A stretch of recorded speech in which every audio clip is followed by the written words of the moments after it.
I'm Amber Wilson, 28, the perpetual second-place finisher in my family's affections.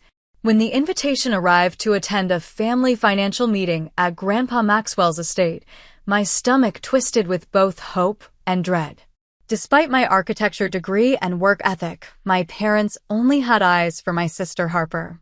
That weekend at the New Hampshire estate would change everything. Before I continue my story, I'd love to know where you're watching from. Hit like and subscribe to join me on this wild journey of family drama and unexpected justice. Growing up as a Wilson meant privilege, but in my case, it also meant constantly living in a shadow. Our family home in Connecticut sprawled across 5 acres, with a pool, tennis court, and separate wings that allowed Harper and me to avoid each other when tensions ran high. Which was often. From our earliest years, the pattern was clear. Harper, 3 years older, commanded attention effortlessly.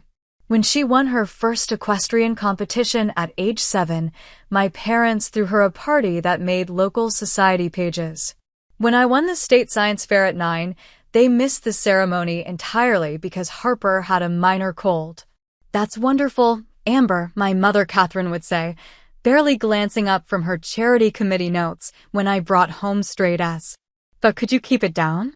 Harper is practicing her cello." My father Richard, CEO of Wilson Financial Group, built the company from the solid foundation my grandfather Maxwell had established. He had plans for Harper from the moment she could talk. My future CEO, he'd call her, beaming with pride as she sat in his office pretending to take calls on a toy phone. I'd been invisible in that office, quietly building intricate structures with building blocks in the corner. Even then, my architectural dreams were taking shape, but no one noticed except my grandfather. Maxwell Wilson wasn't like his son.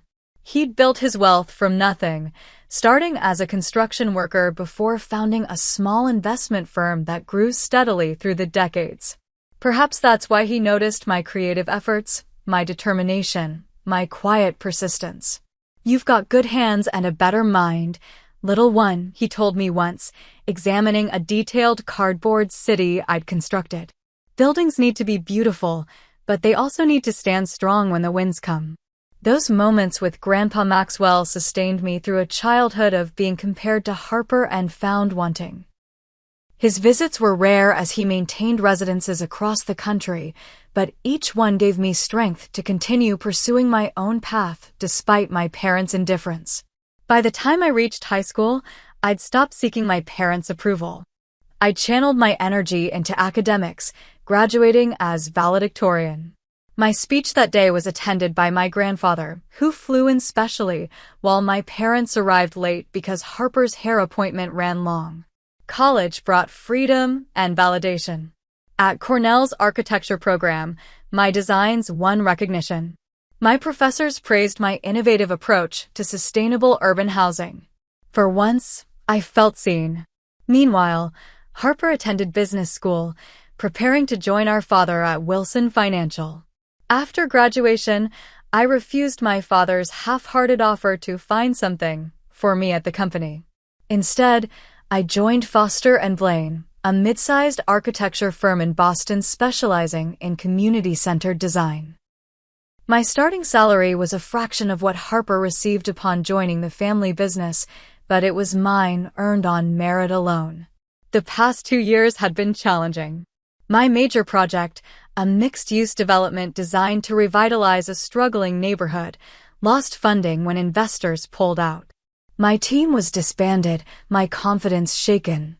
Simultaneously, my engagement to James, a fellow architect, imploded when he accepted a position in Singapore without discussing it with me first. "You could always come back to the family business," my father suggested during a rare call after hearing about my professional setbacks. The conversation lasted 3 minutes before he excused himself to take an important call from Harper. I was still rebuilding my life when the call came from Stanford Green, my grandfather's longtime attorney. "Your grandfather requests your presence this weekend at Lakeview Estate," he said, his formal tone revealing nothing. "It's regarding family financial matters. Everyone will be there." The last family gathering had been Thanksgiving, a tense affair where Harper monopolized conversation with tales of her corporate triumphs while my parents gazed at her adoringly. I'd left early, citing work commitments that didn't actually exist. But refusing my grandfather wasn't an option. He'd recently turned 80, and though he rarely discussed health matters, family gossip suggested he'd been consulting specialists. Perhaps this meeting concerned his estate planning. The drive to New Hampshire that Friday afternoon gave me too much time to think. Would this weekend bring more of the same family dynamics, or was change in the air? As the gates of Lakeview Estate came into view, I took a deep breath, preparing myself for whatever awaited inside. The gravel crunched beneath my tires as I pulled into the circular driveway of Lakeview Estate. The imposing Georgian mansion, with its symmetrical wings and stately columns, had always intimidated me despite the happy memories I'd formed here with Grandpa Maxwell during summer visits. Jackson, the longtime estate manager, appeared before I'd even turned off the engine. "Miss Amber," he said warmly, opening my door. "So good to see you again. Your grandfather will be pleased you've arrived safely." "Thanks, Jackson. How is he doing?" A brief shadow crossed Jackson's face. "He has good days and challenging ones. Today is better than most." I nodded, understanding the unspoken message. Whatever this gathering was about, Grandpa's health was likely a factor. The grand foyer was already buzzing with family members. Aunt Judith, my father's sister, offered a genuine hug. Uncle Thomas, my mother's brother, nodded politely from across the room where he nursed a whiskey. Various cousins, some I hadn't seen in years, milled about in small conversational clusters. "Well, look who finally showed up," came my sister's voice from the staircase. Harper descended with theatrical grace, every inch the corporate princess in her designer outfit and perfectly styled hair. At 31, she had our mother's classic beauty paired with our father's calculating eyes. "Hello, Harper," I said, maintaining a neutral tone. "Good to see you too." "Is it?" She air-kissed my cheek. "Love the casual look you've got going. So brave of you." I resisted touching my simple blouse and slacks, refusing to let her make me feel inadequate within 5 minutes of arrival. My parents emerged from the library, their expressions shifting from animation to polite acknowledgement when they spotted me. "Amber, you made it," my mother Catherine said, as though my attendance had been uncertain. She kissed the air near my cheek, careful not to smudge her immaculate makeup. My father gave my shoulder an awkward pat. "Traffic wasn't too bad, I hope?" "It was fine, Dad." "Good, good." His attention was already wandering. "Harper, there you are. Stanford was just asking about those projections you prepared." Just like that, I was forgotten again as they swept Harper back toward the library, peppering her with questions about work matters. "Some things never changed. Don't let them get to you." The gruff voice came from behind me. I turned to find Grandpa Maxwell watching from his wheelchair, a plaid blanket across his knees despite the warm spring evening. His eyes, however, remained as sharp and observant as ever beneath bushy white eyebrows. "Grandpa." I knelt beside him, embracing him carefully. He felt frilier than at Thanksgiving, his once powerful frame diminished. But his grip, when he squeezed my hand, remained surprisingly strong. "My girl," he said softly. "The only one who bothers to hug me properly instead of hovering awkwardly like I might shatter." "Never been much for hovering," I replied, which made him chuckle. "That's why you're my favorite, though don't tell the others." He winked, then grew more serious. "There's much to discuss this weekend, Amber. But first, dinner. I requested your favorite." Dinner was served in the formal dining room, a cavernous space featuring an antique table that could seat 30. Tonight, only 12 places were set, creating intimate groupings along the polished mahogany expanse. I found myself seated between Cousin Patrick, harmlessly dull with his endless talk of golf handicaps, and Aunt Judith, who at least asked genuine questions about my work and life. Across from me, my parents flanked Harper, creating a power trio that dominated conversation. Wilson Financial just acquired Denning Systems, my father announced proudly. Harper led the negotiations. Brilliant work, absolutely brilliant. It was nothing, Harper demurred with practiced modesty. Just applied what you taught me, Daddy. Nothing. My mother touched her pearls dramatically. She saved us $5 million on the deal. The board was stunned. Speaking of the board, my father continued, they're voting next month on creating a new executive position. Chief Strategy Officer. Harper's the obvious choice. The conversation continued in this vein throughout the first 3 courses, a carefully orchestrated performance designed to highlight Harper's business acumen and our parents' pride. Occasionally, someone would remember my existence and lob a polite question my way. "And how is your drawing going, Amber?" my mother asked as dessert was served. "I'm an architect, Mom. I design buildings, not sketches," I corrected gently. "The community center project is back on track with new funding, actually. We break ground next month." "How nice," she replied vaguely, before immediately turning to Harper. "Tell everyone about the Hong Kong deal, darling." I caught Grandpa Maxwell watching this exchange, his expression unreadable. When our eyes met, he gave me a subtle nod that somehow conveyed both apology and patience. After dinner, most of the family retired to the drawing room for drinks. I excused myself for a walk in the gardens, needing fresh air and solitude to prepare for whatever tomorrow would bring. As I passed the library, I overheard voices from within. The door stood slightly ajar, and my parents' and Harper's voices carried clearly. "Stanford confirmed it," my father was saying. "Dad's revised his estate plan. The announcement tomorrow is major." "Did he tell you the details?" Harper asked. "Not everything, but he implied we'd be pleased with the arrangements. Something about recognizing true business leadership." My mother's voice chimed in. "It's only right. Harper's been groomed to lead the company. The inheritance should reflect that." "What about Amber?"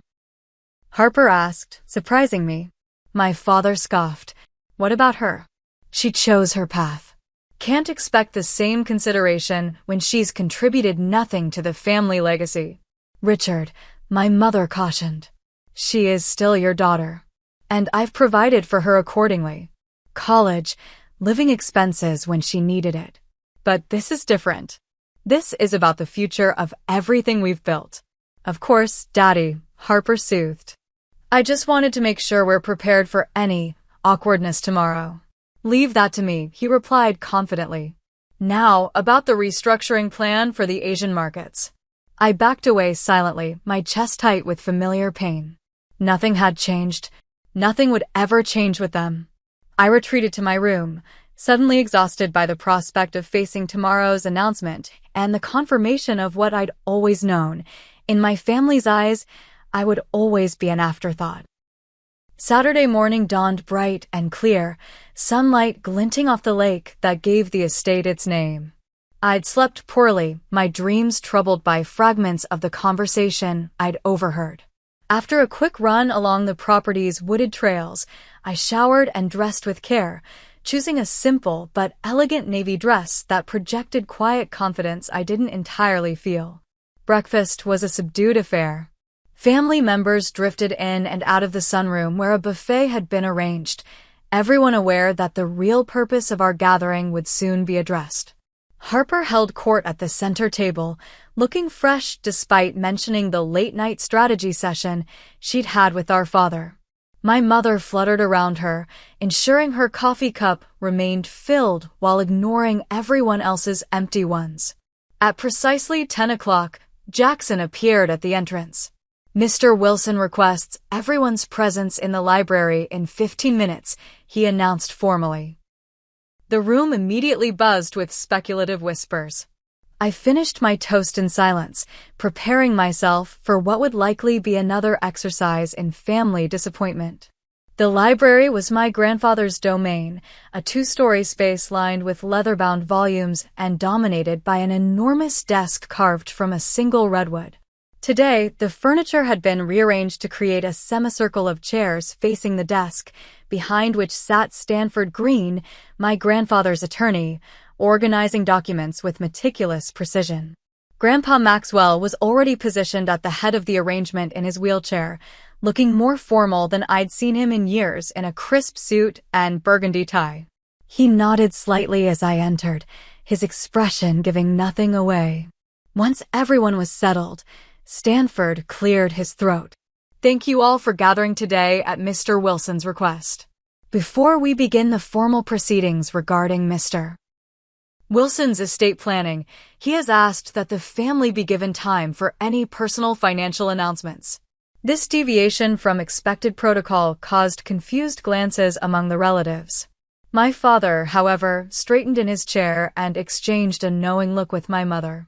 Actually, my father said, rising to his feet, Catherine and I would like to take this opportunity to address a matter we've been considering for some time. He moved to stand beside my grandfather, though his focus remained on the assembled family rather than his father. As you all know, Wilson Financial has flourished under the leadership legacy established by my father and continued through my tenure. With an eye toward the future and in recognition of the next generation's contributions, Catherine and I have decided to distribute a significant portion of our personal assets now, rather than waiting for the traditional inheritance process. Murmurs rippled through the room. Early inheritance distributions weren't unheard of in wealthy families, but they typically coincided with significant life events like marriages or milestone birthdays. My father produced an envelope from his jacket. We've been blessed with 2 daughters, both of whom we're immensely proud. His gaze rested briefly on me before shifting to Harper, where it lingered with unmistakable preference. However, one has demonstrated exceptional commitment to our family's legacy. One has sacrificed personal pursuits to ensure Wilson Financial thrives for generations to come. One has proven herself not just as a daughter, but as a true steward of everything we value. The direction of his speech was painfully clear, but I maintained my composure, hands folded tightly in my lap. Therefore, Catherine and I are allocating $5 million from our personal holdings to Harper, effective immediately. My mother handed my father a blue folder, which he presented to Harper with ceremonial gravity. This will allow her greater flexibility in her strategic vision for the company and recognize her unparalleled dedication. Harper accepted the folder with practiced humility. Thank you, Daddy, Mom. I'm honored by your trust and will continue to uphold our family's standards of excellence. A smattering of applause broke out among some relatives. Others looked uncomfortable, glancing between Harper's triumphant smile and my carefully neutral expression. Amber, my father turned to me as an apparent afterthought. While your chosen career path hasn't aligned with family interests, we do wish you well. Perhaps this will motivate you to work harder and achieve the kind of success your sister has demonstrated is possible. The words stung like a physical slap. Not just the obvious favoritism, which I'd long ago accepted, but the implication that I hadn't worked hard or achieved success on my own terms. My architecture career might not generate the profits of Wilson Financial, but I'd earned every opportunity through talent and dedication, not family connections. A hot flush crept up my neck as conversation resumed around me. Harper was already discussing how she might leverage her windfall for maximum company benefit. My mother nodded encouragingly while shooting occasional glances my way, perhaps belatedly aware of how the situation appeared to others. I rose quietly, intending to slip out unnoticed. I needed air, space to process yet another confirmation of my place in the family hierarchy. As I reached the door, however, a commotion behind me drew everyone's attention. My grandfather had raised his hand, the simple gesture somehow commanding immediate silence despite his physical frailty. With visible effort, he gripped the arms of his wheelchair and slowly, deliberately pushed himself to standing. Dad, please, my father started forward. There's no need to strain yourself. Grandpa Maxwell waved him off with surprising firmness. I can stand on my own 2 feet, Richard. Something I'm not sure you've ever truly done." The shocking rebuke froze my father mid-step. The room fell into stunned silence as my grandfather steadied himself, one hand resting on his desk for support. "I've sat here today and watched a display that has confirmed my worst fears about what's become of this family," he said, his voice gaining strength with each word. "About what's become of the values I thought I'd instilled in my son." His gaze swept the room, lingering particularly on my parents and Harper before finding me still paused by the door. "Amber, please come back and take a seat. What I have to say concerns you most of all." The walk back to my seat felt endless. Every eye in the room followed my progress as I moved carefully across the Persian rug, conscious of the dramatic shift in atmosphere. I settled into a chair directly across from my grandfather, who remained standing despite visible effort. "Maxwell, perhaps you should sit," Stanford suggested gently. "We can take a brief recess before continuing." "I'll stand for this," my grandfather replied firmly. Some moments in life demand that a man stand on his own 2 feet, no matter the cost. He straightened his shoulders, suddenly looking much more like the commanding figure from my childhood memories than the frilier version who had greeted me yesterday. "I founded Wilson Investments 60 years ago with $200 and a belief that integrity was as valuable as capital," he began. "When I brought Richard into the business, I thought I'd successfully passed on not just my financial knowledge, but my principles." My father shifted uncomfortably. "Dad, this isn't the time for a business history lesson." Silence. The single word, not shouted but delivered with unmistakable authority, cut through the room. My father actually flinched. "I've watched and waited, Richard. For years, I've observed how you've run both the business and this family. I kept hoping you'd remember what truly matters. Today has proven beyond doubt that you've forgotten entirely." Grandpa Maxwell turned his attention to me, his expression softening slightly. "Amber, from the time you were small, building those intricate structures on my office floor, I've seen something in you that reminded me of myself. Not ambition for ambition's sake, but a desire to create something meaningful, something that improves lives." A lump formed in my throat as he continued. "I've followed your career quietly. Your sustainable housing initiatives. The community center in that struggling Boston neighborhood. The pro bono work designing transitional housing for domestic violence survivors.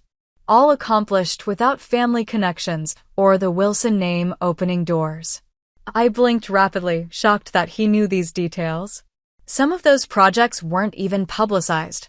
Meanwhile, he turned toward Harper, who immediately sat straighter. "I've also observed how others conduct themselves when they think no one of consequence is watching."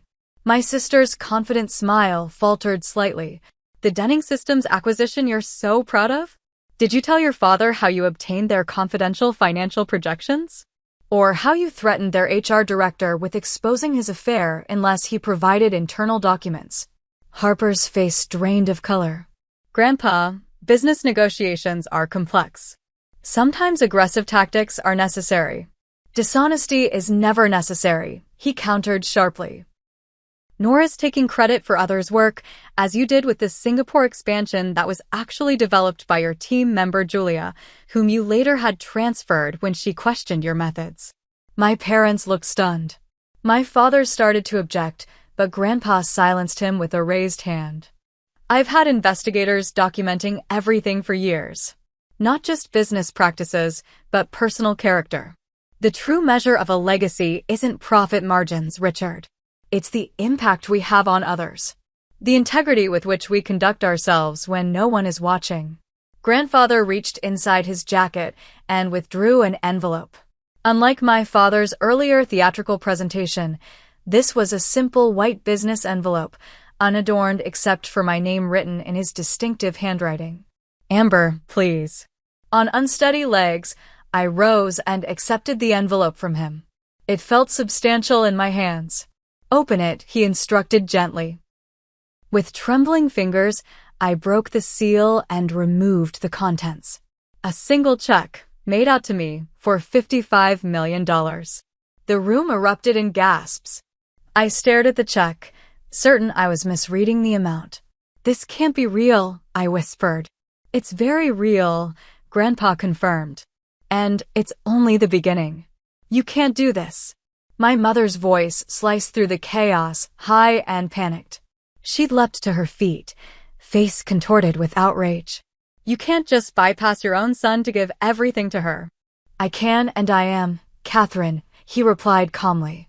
"My money, my choice." "This is about punishing me, isn't it?" my father demanded, his composure cracking. "Because I modernized the business instead of keeping it exactly as you built it." "This has nothing to do with business modernization, Richard. This is about character. About recognizing the true Wilson spirit lives on in Amber, not in those who simply bear the Wilson name while betraying its values." Harper had recovered enough to join the offensive. "Grandpa, you're clearly not thinking clearly. Amber has no business experience. She draws pictures of buildings for a living. How could she possibly handle this level of responsibility?" "With more grace and wisdom than you've demonstrated, I expect," he answered. "Stanford, please continue with the formal announcements." The attorney cleared his throat. "As Mr. Wilson has indicated, this initial distribution is merely preliminary. The full estate plan includes the establishment of the Wilson Legacy Trust, with primary controlling interest in all family business entities and properties. Miss Amber Wilson is named as sole trustee." The implications were staggering. This wasn't just about money. It was about control of everything the family had built over generations. "You're destroying everything we've worked for," my father shouted, abandoning all pretense of dignity. "On the contrary," Grandpa replied, "I'm saving it from those who never understood its true value." He turned to me again, his eyes both gentle and resolute. "Amber, I know this is overwhelming. You can decline if you wish. The contingency plan would direct everything to a charitable foundation instead." The room fell silent again, all eyes upon me as I stood there, still clutching the check that represented more money than I'd ever imagined possessing. "Why me?" I asked softly, the only question that truly mattered in that moment. "Because you understand that wealth is a responsibility, not a privilege," he answered. "Because you've demonstrated compassion without expectation of return. Because when you build something, you consider not just how it looks, but how it serves those who will depend on it." He paused, then added simply, "Because you're the best of us, Amber." For the first time in my life, I felt truly seen by my family. Not as the disappointment, the one who'd chosen a different path, but as someone worthy of respect. It had just come from the one person whose opinion had always mattered most. "I accept," I said quietly, my voice growing stronger as I repeated, "I accept the responsibility." My mother collapsed dramatically into her chair, while my father stormed toward the door, pausing only to glare at me with a mixture of rage and disbelief. Harper remained frozen, her carefully constructed world visibly crumbling around her. Grandpa Maxwell finally allowed himself to be helped back into his wheelchair, the effort of standing having clearly drained him. But his eyes remained clear and satisfied as Stanford continued outlining the details of what would become my new reality. The library door slammed violently behind my father, the sound reverberating through the suddenly silent room. For several heartbeats, no one moved or spoke. Then, like a dam breaking, chaos erupted. "This is a mistake," my mother declared, her voice brittle as she rose from her chair. "Maxwell, you cannot possibly believe this is appropriate. Richard has dedicated his life to this family." "To appearances, Catherine," Grandpa corrected firmly. "There's a difference." Harper remained unnaturally still, her practiced poise abandoned as she stared at me with naked hostility. "You planned this," she finally hissed. "All these years pretending you didn't care about the family business, acting so noble with your little buildings while secretly manipulating Grandpa." The accusation was so absurd, I almost laughed despite the tension. "Harper, I'm as shocked as you are." "Liar." She stood abruptly, sending her chair toppling backward. "You've always been jealous of me. Always playing the victim while plotting behind my back." Stanford Green intervened with practiced diplomatic skill. Perhaps we should take a brief recess to allow everyone to process this information. Mr. Wilson has had considerable time to think through these decisions, but I understand they come as a surprise to the family. Aunt Judith approached me as others began filtering out, her expression a mixture of concern and amusement. Well, that certainly livened up what I expected would be a dreadfully dull meeting. She squeezed my arm gently. For what it's worth, Maxwell got this right. You've always had substance over show.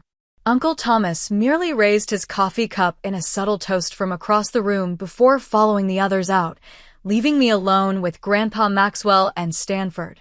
They'll try to challenge it, I said once the door closed behind the last relative. They can try, Stanford replied mildly. Every document is impeccable. Medical evaluations confirming your grandfather's sound mind were conducted by 3 independent specialists. The trust structure has been reviewed by the top legal minds in estate planning. Unless you choose to decline, this is ironclad. Grandpa gestured for me to sit beside him. I should have prepared you better, but I needed their genuine reactions. Needed you to see them clearly for who they are when the stakes are high. I've always seen them clearly, I said softly. I just stopped expecting anything different years ago. He patted my hand. There's more you should understand before they regroup and return with their arguments. The check is just the beginning, a personal gift to give you immediate independence. The full trust includes controlling interest in Wilson Financial Group, Lakeview Estate, the properties in New York, California, and Europe, and the investment portfolios. The scale was difficult to comprehend. Grandpa, I'm an architect, not a financial expert. I don't know how to run an investment firm. You don't need to personally manage daily operations. That's what qualified executives are for. What the company needs is someone with vision and integrity at the helm. The technical aspects can be learned or delegated. Stanford added, the trust includes provisions for a transition period with a board of advisors I've personally vetted. You won't be without guidance. There's one more element, Grandpa continued. I've allocated substantial funding for the Wilson Foundation for Community Architecture. The mission statement aligns with the work you've already been doing, creating sustainable, beautiful spaces for underserved communities. My eyes widened. This aligned so perfectly with my deepest professional ambitions that it momentarily overshadowed the inheritance itself. How did you know? I've barely discussed those ideas with anyone. A small smile played at his lips. I pay attention, Amber. Always have. Your graduate thesis on democratizing beautiful design for low-income housing. The pro bono projects you've taken on despite your firm's disapproval. The articles you've published under a pseudonym about architecture as social justice. You knew about those? I'd published those pieces as A.W. Stone, thinking no one had connected them to me. Little escapes me, especially when it concerns people I care about. His expression grew more serious. Which is why I also know exactly what Richard and Harper have been doing at the company. The corners cut. The people stepped on. The gradual erosion of everything I built it to stand for. The door burst open, interrupting our conversation as Harper strode back in, our mother trailing behind her. Harper had clearly been crying, but had reapplied her makeup and straightened her shoulders, back in control. I want to speak to Grandpa alone, she announced, then glared at me. Without you present. Before I could respond, Grandpa Maxwell spoke. Anything you wish to say can be said in front of Amber. She's trustee now. Fine.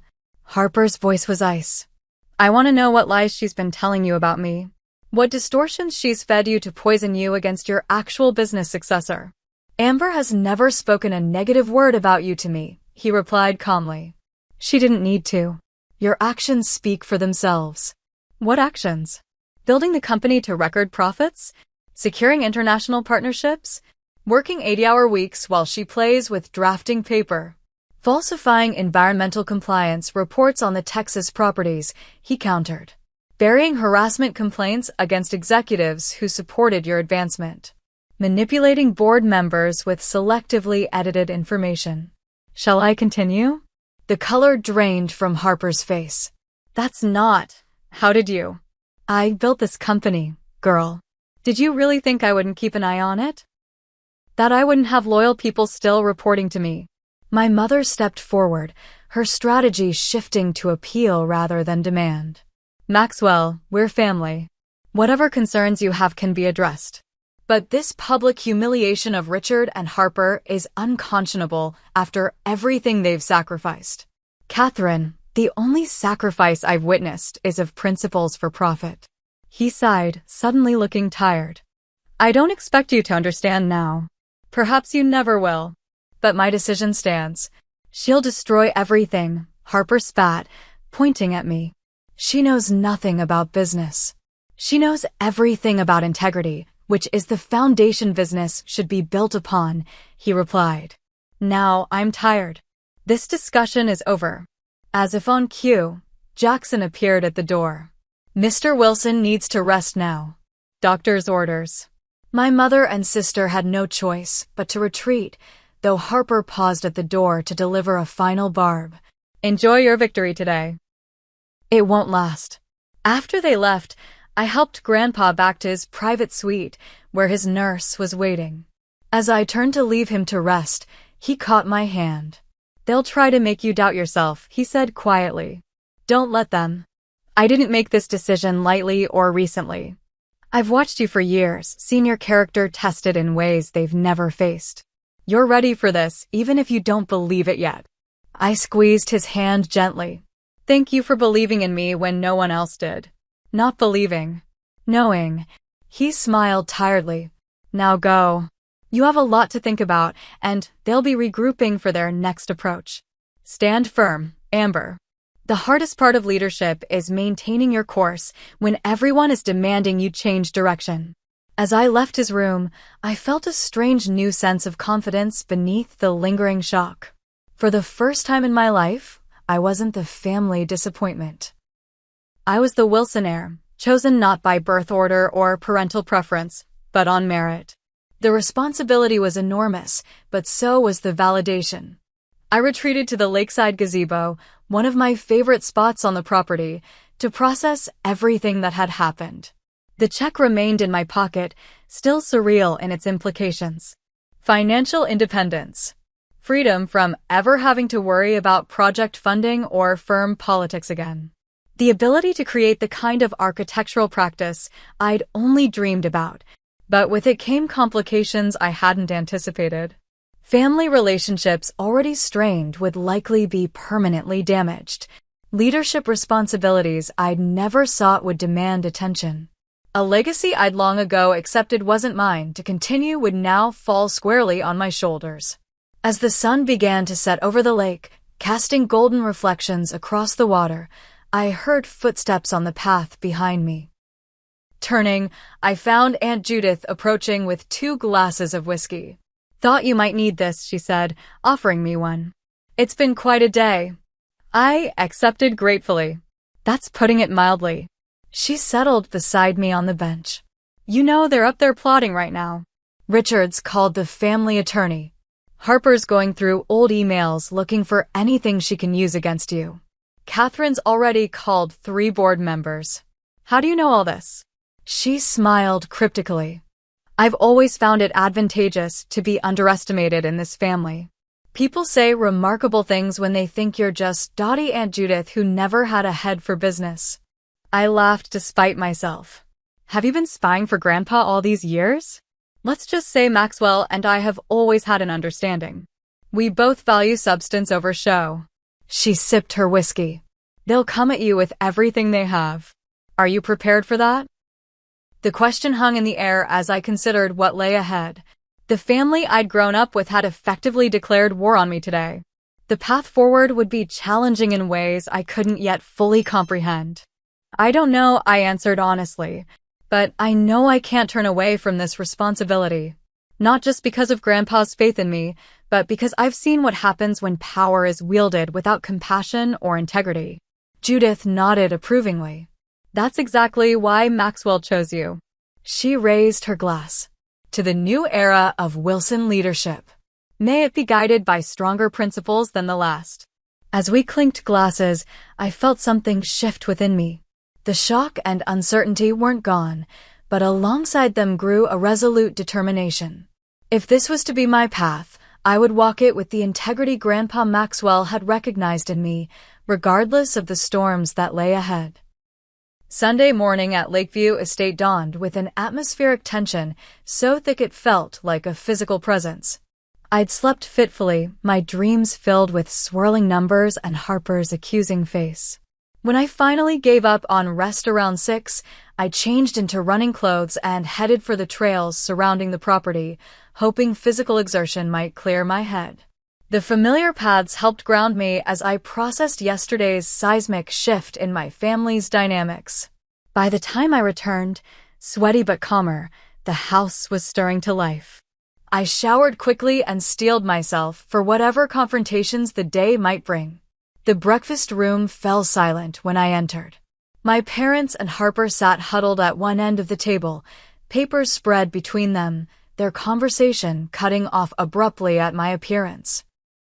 Other family members occupied the remaining seats, the atmosphere uncomfortably divided between those stealing curious glances my way and others studiously avoiding eye contact. "Good morning," I said, serving myself coffee from the sideboard. No one responded except Aunt Judith, who cheerfully raised her teacup in greeting. I took a seat beside her, accepting a plate of fresh fruit Jackson quietly placed before me. "Sleep well?" Judith asked conversationally, ignoring the palpable tension. "Well enough, considering." My father cleared his throat. "Amber, we need to speak privately after breakfast." "My office, 30 minutes." His tone made it a command rather than a request.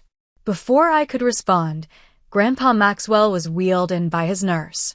Despite yesterday's exertions, he looked remarkably refreshed, dressed impeccably in slacks and a cashmere sweater. "Good morning, family," he announced, his voice strong. "Beautiful day, isn't it?" The strained small talk that followed was almost comical in its awkwardness. Weather was discussed with the intensity of international diplomacy. Cousin Patrick's golf game received unwarranted attention. Uncle Thomas suddenly found the estate's antique silverware fascinating.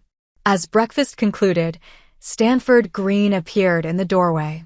"Mr. Wilson, the documents are prepared as requested." "Excellent." Grandpa nodded. "Amber, would you join us in the study? The rest of you are welcome as well, of course." My father stood immediately. "Dad, we'd planned to discuss matters with Amber first." "I'm sure whatever you wish to discuss can wait, Richard.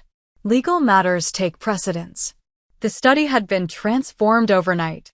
Additional chairs arranged in a semicircle, a projector set up, and several leather portfolios placed at specific seats. Stanford directed me to a chair beside Grandpa's position at the head of the arrangement. Once everyone was seated, Stanford began a formal presentation outlining the Wilson Legacy Trust in exhaustive detail. Flowcharts illustrated the new corporate structure. Graphs depicted the asset allocations. Timelines established the transition process. The technical jargon was occasionally beyond my expertise, but the fundamental message was clear. Effective immediately, I would oversee everything through the trust, with professional management teams handling day-to-day operations of each business entity. My parents and Harper would retain their current positions initially, but would report to new oversight boards. "This is corporate kidnapping," my father interrupted when Stanford reached the section on accountability measures. "You can't possibly expect us to accept this restructuring without legal challenge." "Challenge all you wish," Stanford replied mildly. "Every aspect has been vetted by the country's top estate attorneys. The trusts are irrevocable. Mr. Wilson's mental competence is extensively documented. The business transitions comply with all corporate bylaws and shareholder agreements." Amber, my mother, tried a different approach, her voice softening to the tone she'd used when trying to convince me to attend certain social functions in my teens. "Surely you see how this places you in an impossible position. You have no experience with these responsibilities. It would be in everyone's best interest if you declined this burden." Is that what you really think, Mom? That I'm incapable? Of course not, darling. You're very talented in your field. This is simply not your field. Perhaps it should have been, Grandpa interjected. If you'd seen her potential instead of only Harper's. My sister, who had remained unnaturally quiet throughout the presentation, finally spoke. This isn't about talent. It's about dedication. I've given everything to this company while Amber chose to pursue her own interests. Now she gets rewarded for that with control of what I've helped build? How is that fair? Fair, I repeated, finding my voice. Was it fair when you took credit for my designs for the Wilson Financial Headquarters expansion when we were in college? When you presented my environmental efficiency concepts to the board as your own after dismissing them when I originally proposed them? When you built your reputation on others' work while undermining them? Harper flinched. That's not what happened. It is exactly what happened. I have the original designs dated and witnessed. I kept copies of every email where you dismissed my ideas, followed by the board presentations where you proposed them as your own months later. You kept documentation? All this time. Her expression shifted from defensive to betrayed. You were building a case against me? Your own sister. I was protecting myself, I corrected. There's a difference. My father stood abruptly. This is going nowhere. Stanford, prepare the paperwork for our legal team's review. We'll be contesting these changes formally. As is your right, Stanford acknowledged. Though I should mention that Mr. Wilson anticipated this response. The trust includes provisions that any family member who legally contests the arrangements is automatically removed from all positions within Wilson Companies and forfeits any future distributions. The color drained from my father's face. That's coercion. That's consequence, Grandpa corrected. Something you've rarely faced, Richard. The meeting dissolved into tense silence. As family members began filing out, my mother paused beside my chair. You could fix this, she whispered urgently. You could make this right. This is right, Mom. Maybe not comfortable, but right. She left without another word, following my father and Harper, who hadn't even glanced back. When only Grandpa, Stanford, and I remained, I finally asked the question weighing heaviest on my mind. What happens now? Practically speaking. Stanford opened one of the portfolios. Transition begins immediately. The announcement to company leadership is scheduled for Wednesday. Your formal orientation starts next Monday. Between now and then, I suggest you review these materials and prepare for significant resistance. They'll try to undermine me at every turn. Without question, Grandpa agreed. Which is why you need allies. He nodded to Stanford, who produced another folder. This contains profiles of executives across all Wilson entities who have demonstrated both exceptional competence and uncompromising integrity. Some have been sidelined by the current leadership precisely because they wouldn't bend rules or participate in questionable practices. They will be invaluable during your transition. I spent the remainder of the day sequestered in my room, reviewing the materials Stanford had provided. The scope of what I was taking on became increasingly clear, both exhilarating and terrifying in its magnitude. Around 6, a soft knock at my door revealed Aunt Judith. Dinner's become a war zone downstairs, she reported. Thought you might prefer a tray up here while you work. Thank you, I said gratefully as she arranged the covered dishes on my small table. Your parents and Harper left about an hour ago, she continued, settling into a chair. Stormed out dramatically after your grandfather refused to discuss reasonable compromises.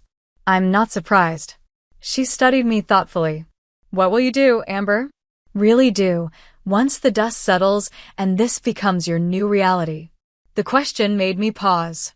Beyond the immediate crisis and transition, what vision did I have for this unexpected responsibility? Realign the companies with Grandpa's original values, I said slowly, the ideas forming as I spoke. Use our resources and influence to create sustainable, ethical business models. Integrate my architectural background to develop community-focused initiatives. And your family? I sighed, the weight of broken relationships heavy despite the excitement of new possibilities. I don't know. I can't force them to accept this. No, she agreed. But you can set terms for moving forward that honor both your grandfather's wishes and your own principles. That night, I drafted what would essentially become my manifesto for the future of Wilson Enterprises. By morning, I had a clear vision that married my architectural passion with business responsibility, ethical leadership with innovation. I would build something new on the foundation Grandpa had established, something that honored his legacy while reflecting my own values. When I presented my ideas to him later that day, his eyes filled with tears. This, he said, tapping the document, is exactly why you were the right choice. You see beyond profit to purpose. Over the next 2 days, I worked with Stanford and Grandpa to refine the transition plan. On Tuesday evening, my parents and Harper returned, looking grim but composed. We need to talk, my father announced. All of us, calmly and rationally. In the library once again, they presented their counterproposal. I would remain nominal trustee, but delegate all actual authority back to them. In exchange, they would allow me significant funding for architectural projects and public recognition as a Wilson heir. That defeats the entire purpose, I replied when they finished. This isn't about money or titles. It's about values and vision. Don't be naive, Harper scoffed. It's always about money and power. Perhaps for you, I acknowledged. But not for me, and not for Grandpa when he built all this. I slid my own proposal across the table. These are my terms for working together moving forward. They're non-negotiable, but they do include meaningful roles for each of you if you choose to accept them. My father scanned the document, his expression darkening. Oversight committees? Ethics reviews? Community investment requirements? This is absurd. It's the future of Wilson Enterprises, I corrected. With or without your participation. You can't possibly succeed without us, my mother insisted. You need our experience, our connections. I'd prefer to have them, I admitted honestly. I'd prefer us to find a way forward as a family. But I won't compromise on the fundamental principles. We reached no resolution that night, or the next day. When I left for Boston on Wednesday to prepare for the official announcement, the divide remained vast between us. Yet something had shifted within me. The desperate need for their approval that had defined so much of my life had been replaced by something stronger, confidence in my own vision and values. Whether they eventually came around or remained estranged, I would move forward on the path Grandpa had entrusted to me. They'll either adapt or they won't, Grandpa said during our goodbye. But you must stay the course, Amber. That's the true test of leadership. I hugged him carefully, aware of his fragility, despite his formidable spirit. I won't let you down. You never have, he replied simply. That's why we're here. As my car pulled away from Lakeview Estate, I glanced back at the imposing house that had witnessed our family's most dramatic upheaval. For the first time, I drove away not as the overlooked daughter, but as the chosen heir, not because of birthright, but because of character. The road ahead would be challenging, but I was finally ready to build something worthy of the foundation I'd been given. 6 months passed in a whirlwind of transitions, challenges, and unexpected triumphs. The autumn leaves had turned to winter snow and melted into spring renewal, mirroring the transformative journey I'd undertaken since that fateful weekend at Lakeview Estate. My office in the redesigned East Wing of Wilson Tower offered panoramic views of Boston Harbor, though I rarely had time to appreciate them. The initial months had been a crash course in corporate governance, financial management, and leadership under the guidance of Stanford Green and the team of ethical executives Grandpa had identified. The Wilson Foundation for Community Architecture had moved from concept to reality with remarkable speed. Today marked the groundbreaking ceremony for our first major project, a mixed-use development in South Boston featuring affordable housing, community spaces, and innovative green technology. The designs incorporated everything I'd advocated for throughout my architectural career, now finally possible with proper funding and institutional support. Ms. Wilson, they're ready for you downstairs, my assistant Grace announced, interrupting my moment of reflection. "Thank you. I'll be right down." I smoothed my navy dress, adjusted my grandmother's pearls that Grandpa had given me as a transition gift, and gathered the speech I'd prepared for today's ceremony. As I headed for the elevator, I passed the newly installed mission statement etched in glass along the main corridor, building structures of integrity, communities of purpose, and legacies of value. The journey to this moment had been neither smooth nor simple. As predicted, my parents and Harper had initially attempted to undermine my authority through back channels, reaching out to board members and key clients to question my competence. The strategy backfired when I addressed their concerns directly and transparently, establishing credibility through honesty rather than defensiveness. By the third month, a tentative truce had formed. My father, recognizing the inevitability of the transition, had grudgingly accepted a position on the International Development Committee where his experience remained valuable but his authority limited. My mother had withdrawn from direct business involvement, focusing instead on maintaining social connections that occasionally proved useful to our initiatives. Harper had proven the most complicated case. After several failed attempts to circumvent the new structure, she'd abruptly resigned, announcing plans to start her own competing firm. 3 months later, struggling to establish herself without the Wilson resources and reputation, she'd returned with a request to rejoin under the new terms. Her business acumen remained sharp. It was only her ethics that had needed recalibration. "We can use your skills," I told her during that tense meeting, "but only with complete transparency and accountability." "You're enjoying this, aren't you?" she'd asked bitterly. "Having me at your mercy after all these years." "This isn't about revenge, Harper.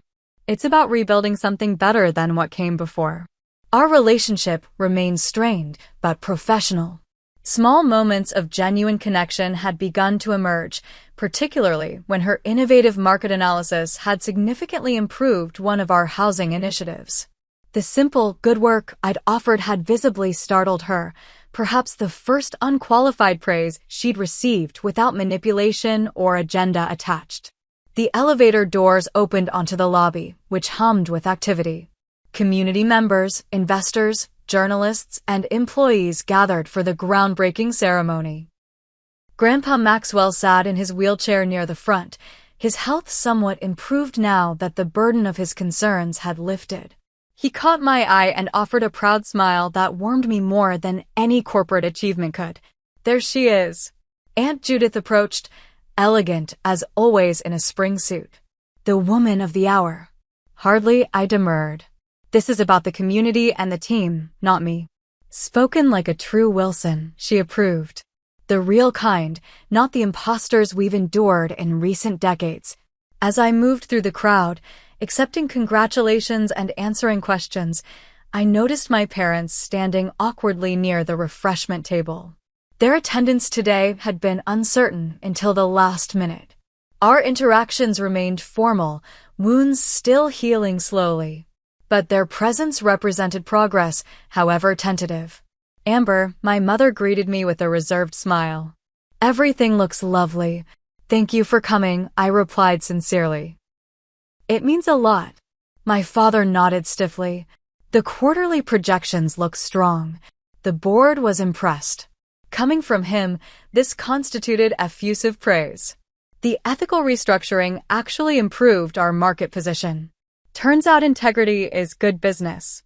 "So your grandfather always claimed," he acknowledged, a flicker of something like regret crossing his features.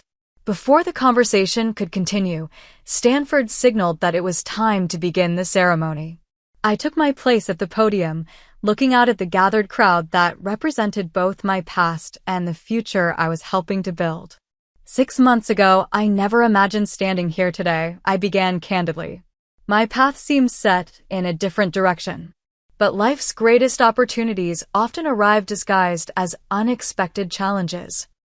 As I outlined the vision for the development project, emphasizing its community impact rather than its innovative design or financial structure, I caught Grandpa nodding approvingly. He had taught me that true success wasn't measured in dollars or accolades, but in positive impact on others' lives.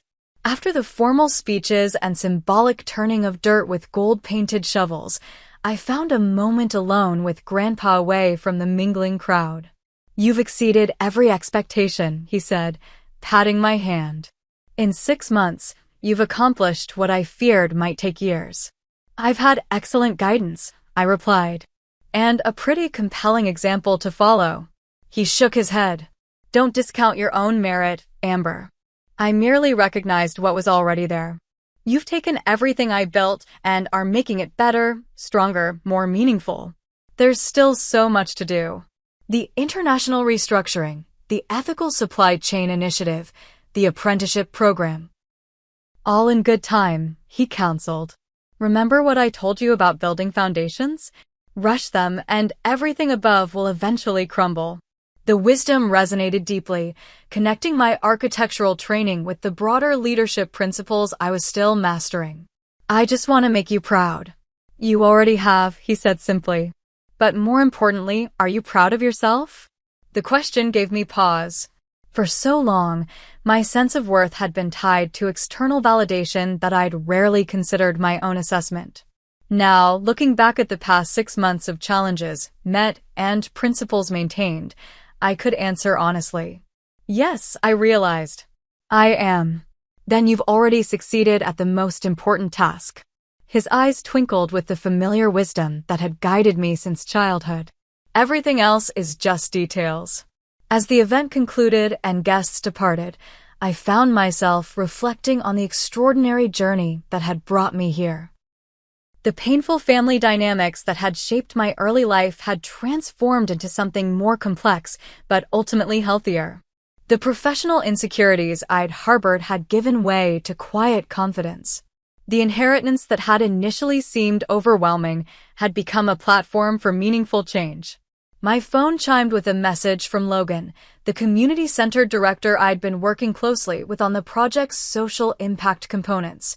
Our professional relationship had recently begun showing hints of something more personal, another unexpected development in this year of transformations. "Great speech," his text read. "Dinner later to celebrate?" I smiled as I typed my acceptance, another small step in building a life that balanced professional purpose with personal fulfillment. The Wilson legacy would continue, but reshaped by values stronger than mere wealth accumulation or power consolidation. My grandfather had seen in me not just the ability to preserve what he'd built, but to transform it into something better aligned with its original purpose. As I prepared to leave the construction site that would soon become a vibrant community space, I paused to watch Grandpa chatting animatedly with some of the local residents who would benefit from the project. The true measure of wealth, I'd come to understand, wasn't in what you accumulated, but in what you built that outlasted you. What lessons have you learned about true value in your own life? Has someone recognized potential in you that others missed? I'd love to hear your stories in the comments below. And if this journey of unexpected inheritance and finding your own path resonated with you, please like, subscribe, and share with others who might need a reminder that sometimes the greatest gifts come disguised as challenges. Thank you for joining me today on this reflection, and remember, legacies aren't just inherited. They're built, one choice at a time.